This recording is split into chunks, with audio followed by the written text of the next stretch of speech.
Ada yang tujuan cinta tanah air, ada tujuan refleksi, ada yang relaksasi, macam-macam. Nah, saya ingin mengatakan begini, Mbak. Kita harus berpikir bahwa kalau memang kita prihatin, ingin refleksi, ada gap sosial, ada kesenjangan sosial di Indonesia yang tinggi. Pada satu sisi ada kondisi orang menguasai ekonomi yang begitu sangat besar, tapi pada sisi ada kondisi ekonomi yang begitu parah. Maka kalau pengen refleksi, evaluasi adalah Anda harus datang ke Kupang, melihat bagaimana kondisi-kondisi masyarakat di NTT.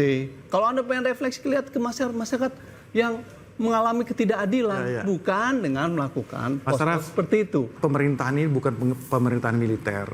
Pemerintahan ini adalah pemerintahan sipil, ya. Bagaimana sebenarnya esensinya sama, ya.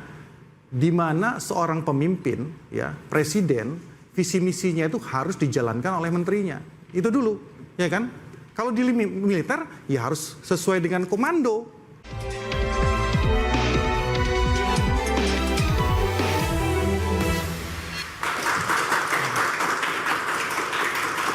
Terima kasih Anda masih bersama kami di Interupsi. Pemirsa, saya langsung ke Mas Hairul. Mas Hairul, kalau tanggapan masalah Araf tadi seperti itu.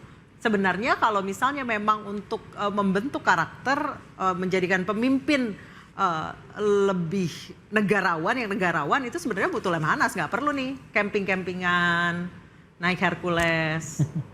Iya betul. Forum yang lebih serius dan lebih strategis jelas Lemhanas. Makanya tapi kita perlu ingat konteksnya adalah di sini adalah retreat. Retreat itu kegiatannya 3 hal yang utama, refreshing, ya, atau refleksi juga di situ, relaksasi.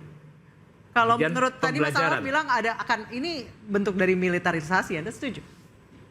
Kejauhan kalau bicara militerisasi, ya militerisasi. Jauh. Faktanya kita melihat mereka melakukan relaksasi di situ, kemudian ada momen-momen mereka melakukan refleksi mulai dari. Tapi tadi baris berbaris kata Mas Uki, ada baris berbaris tadi.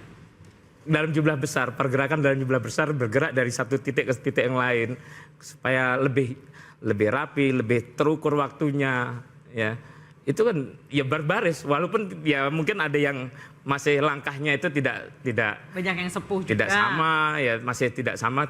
Itu bukan soal, tapi mereka bergerak bersama. Itu yang paling penting. Konteksnya di situ baris.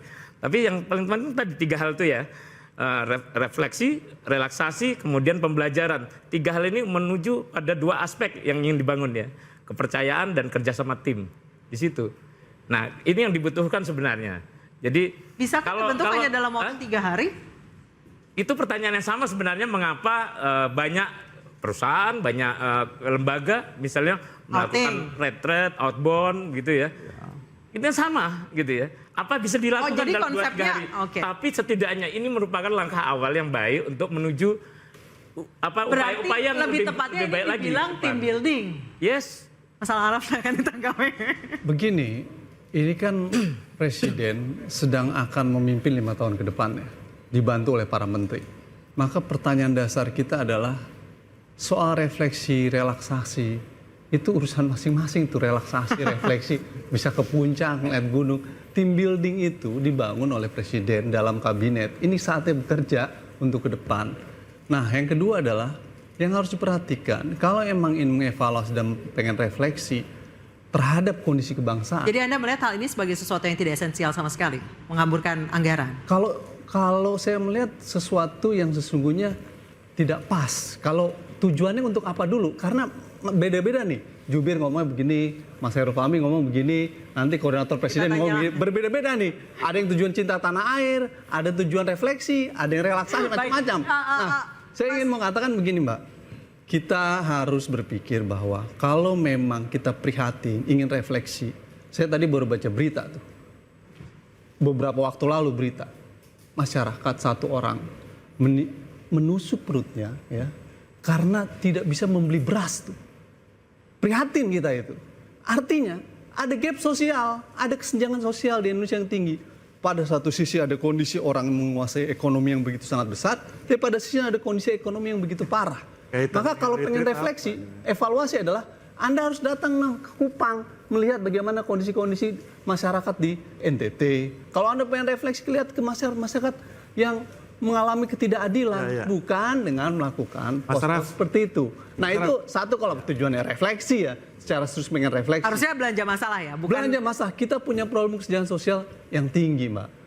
0,03 hektar petani Indonesia itu hanya memiliki itu. Tapi sebagian besar pengusaha dari Lampung, Sumatera Selatan sampai perkebunan sawit dikuasai hanya 1-2 segelintir kelompok. Ada gap sosial yang serius.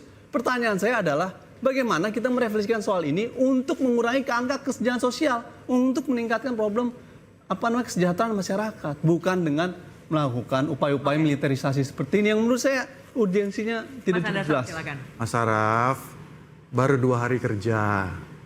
Itu satu.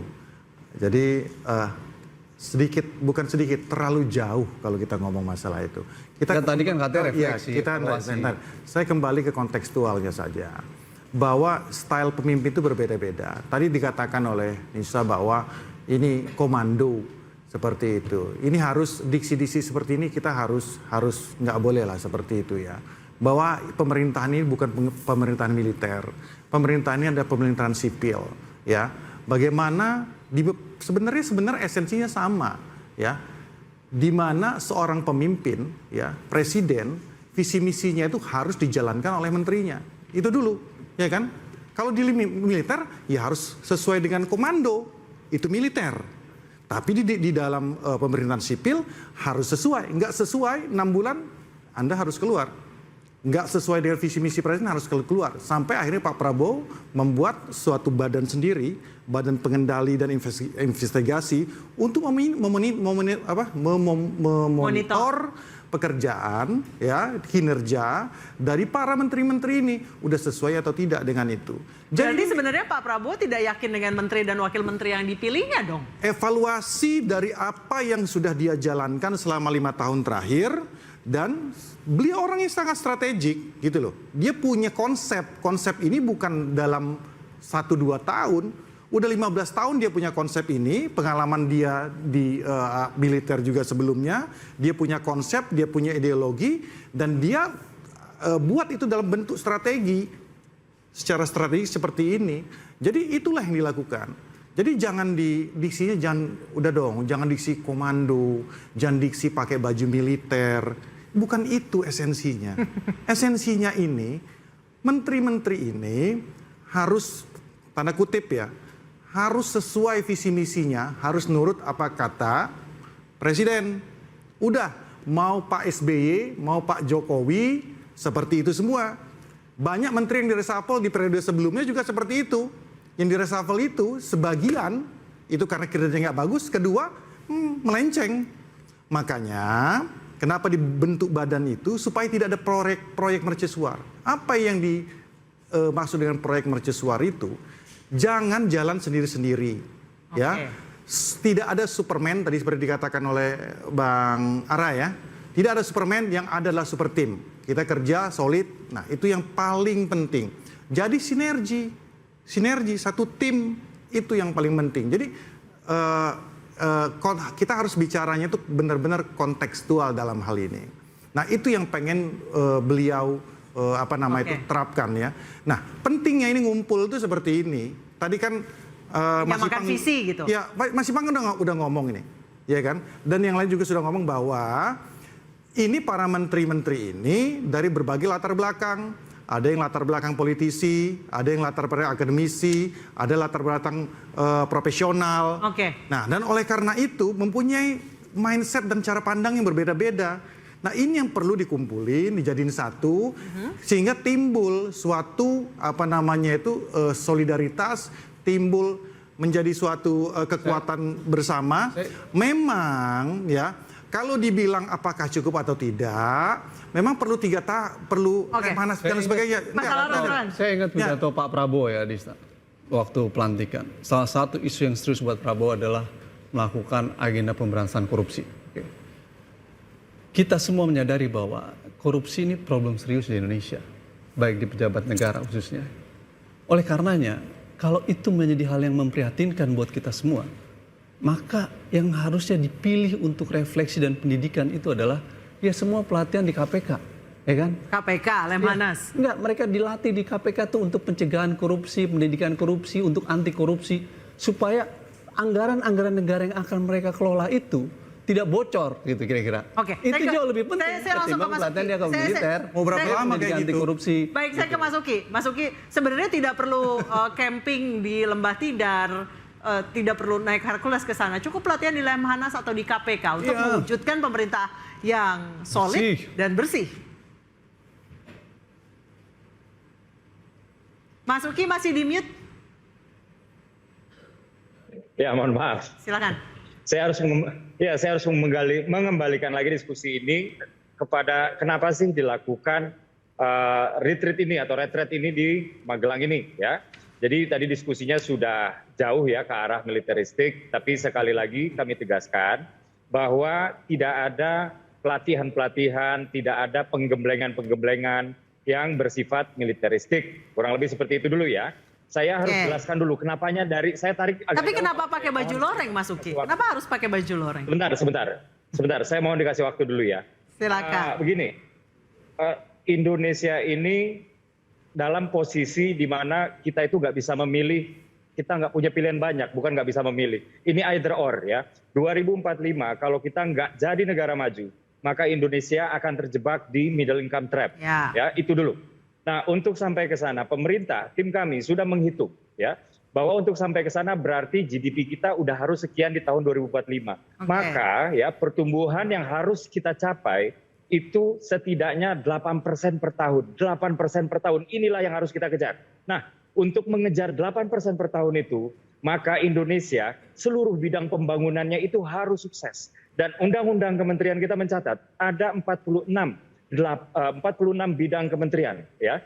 Di undang-undang kementerian yang lama ya, jumlah kementerian itu dibatasi sebanyak 34 kementerian.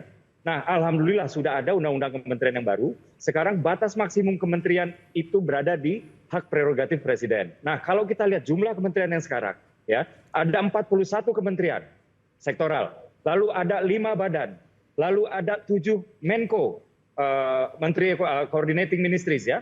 Nah, kalau kita gabung ini kementerian sektoral dengan badan, yang satu 41, yang satu 5, itu cocok 46 sesuai dengan bidang pembangunan yang harus dihandle oleh pemerintah. Oke. Nah, lalu ada Menko yang mengkoordinir kementerian-kementerian tersebut supaya membantu tugas koordinasi Jadi Mas presiden. Uki. Nah, dan sebentar. Dan untuk memastikan ya ini kan banyak banget ya.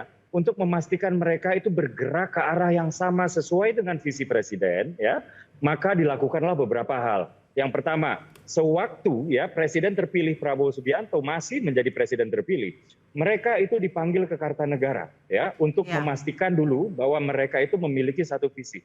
Di sana ya Pak Prabowo mengatakan kamu nggak boleh korupsi, jangan nyolong uang rakyat, jangan pakai kewenangan kamu untuk keuntungan pribadi. Itu yang pertama ya di Kartanegara. Lalu yang terjadi yang kedua di Hambalang ya, di sana dilakukan capacity building, penambah luasan wawasan, yaitu terkait ekonomi, terkait geopolitik, dan yang terakhir adalah tentang artificial intelligence yang kaitannya juga dengan proses digitalisasi untuk digunakan untuk meningkatkan transparansi di dalam proses jalannya pemerintahan ini. Nah, baru di hari ketiga ini ya, inilah team building tadi. Jadi memastikan pertama sebelum mengangkat iya sudah ya, kemudian menambah wawasan iya sudah. Lalu yang ketiga ini adalah untuk membangun soliditas ya, untuk membangun Oke. kekompakan. Tidak boleh lagi ya ada orang-orang di sini mewakili kelompok-kelompoknya tertentu. Oke. Di sini cuma ada satu visi presiden dan di sini cuma ada satu bos dalam tanda kutip. Jadi biar ya, bisa melebur ya. yaitu Presiden Oke. Subianto. Dengan tiga Betul, tahap betul. yang ya baik dengan 3 tahap yang tadi Mas Uki lakukan, apakah bisa langsung bisa oke gas? Kita akan membahasnya usai jeda.